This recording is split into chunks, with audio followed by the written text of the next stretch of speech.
Listening Library presents Displaced by Patrick Ochieng, narrated by Junior Nyong'o. To Ian and Jairus, may your trust and friendship be guided by factors other than ethnicity and race.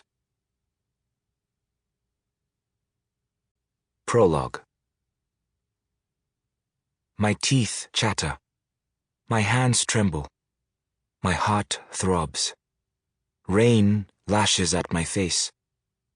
I go down on my haunches and lock my fingers in Papa's trembling hand. His body is sprawled in the mud. He pulls me close, whispers in my ear, "Go, Kimathi. Get back into the house." His fingers slide away from mine, or maybe it's me who slips away. A flash of lightning streaks out, revealing Rono's body lying close to Papa. Ma appears in the doorway. She clamps her hands to her head. Her mouth twists in a grimace, a suppressed scream. She runs back into the house and emerges with my 5-year-old sister, Ngina. "We have to leave, now!" she shouts and hoists Ngina onto her hip.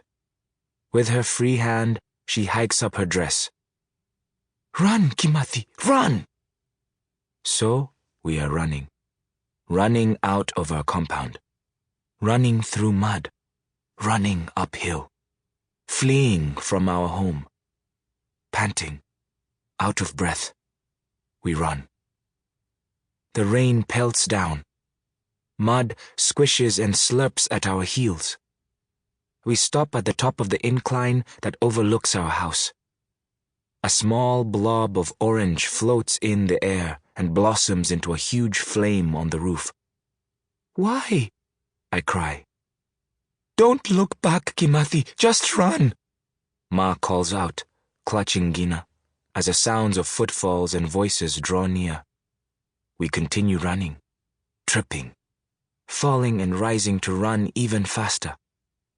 A voice calls out from the shadows. "In here! Come in here!"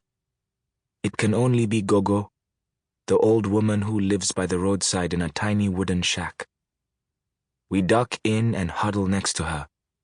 "Shh," she hisses as the voices draw near. "You're safe here for now." Chapter 1. I could start with when Rono banged on my bedroom window and screamed. Or a few minutes before that, when Ma ordered me to my bedroom and Papa, seeing my reluctance, shot me a stern look that sent me to bed.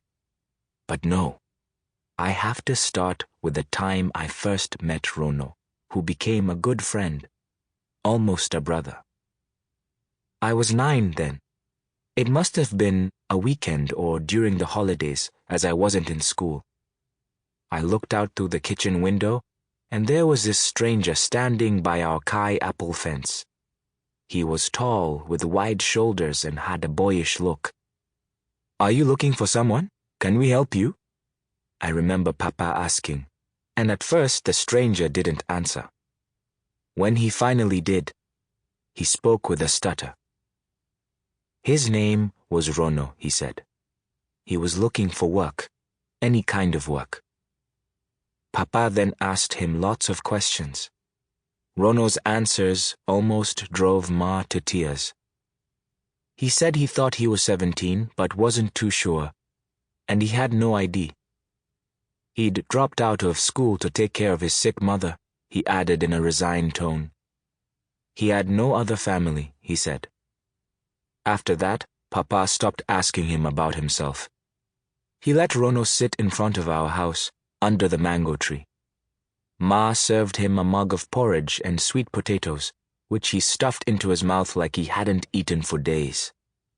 Papa suggested that Rono pass by the following week, when he might need a hand with some repairs to the roof.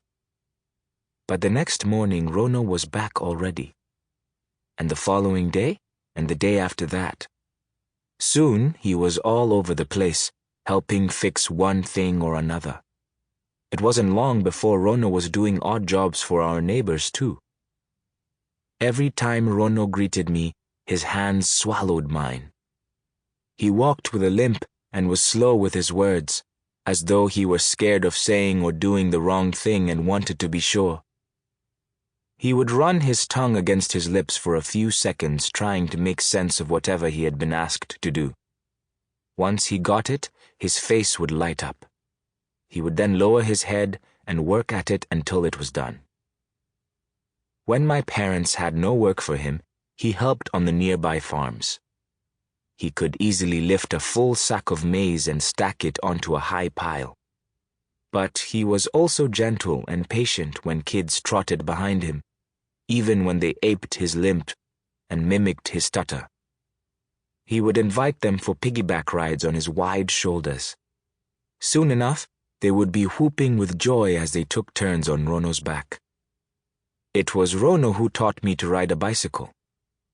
He would hustle along beside me as I pumped the pedals of Papa's black Atlas bike, swaying from side to side. Every now and then he'd reach out to right my balance. Soon enough, I was speeding around, with my hands off the handlebars and Rono gleefully clapping. In turn, I tried to teach Rono how to play chess, which I'd recently learned at school. I told him the pawns were servants and the knights were soldiers, protecting the queen and king.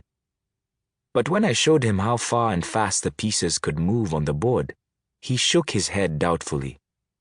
How can a queen move faster and farther than servants and soldiers? He wanted to know. Those are stronger than the queen, unless you meant that they are carrying the queen on their shoulders. Rono decided he preferred checkers. Today I have to run an errand near my house, Rono told me one afternoon. If you want to come with me, I'll show you where I live. He'd been helping out for a couple of months now, and I had never stopped asking him to take me to his house. But it was in the Ochieng slum in the center of Eldoret, a great distance from the suburb where we lived, and Papa had warned against going there. He said it was a dangerous place.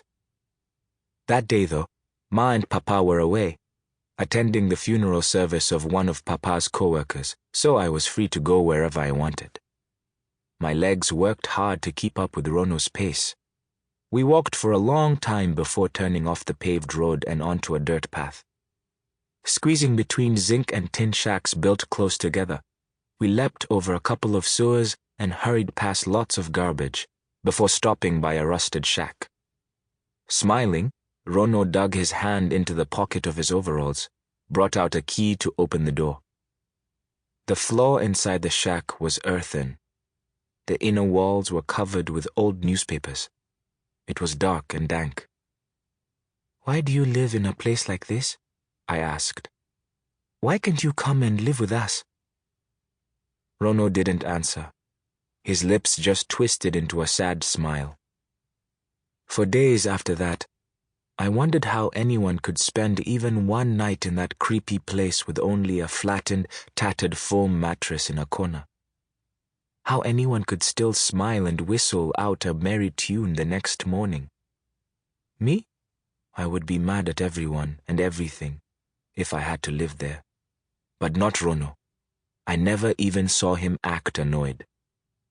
I thought of telling Papa about Rono's shack, of asking him why Rono couldn't live with us, especially since we had an extra room no one used. But asking would have meant coming clean, admitting that I had disobeyed Papa, that I had visited the Ochieng slum. Papa would be cross with Rono if he found out Rono had taken me there. No, I wouldn't tell Papa. I would keep the secret to myself. Papa often said Eldoret was a melting pot. That's a place where lots of different people from different places have come together to live or carry out their business, he explained.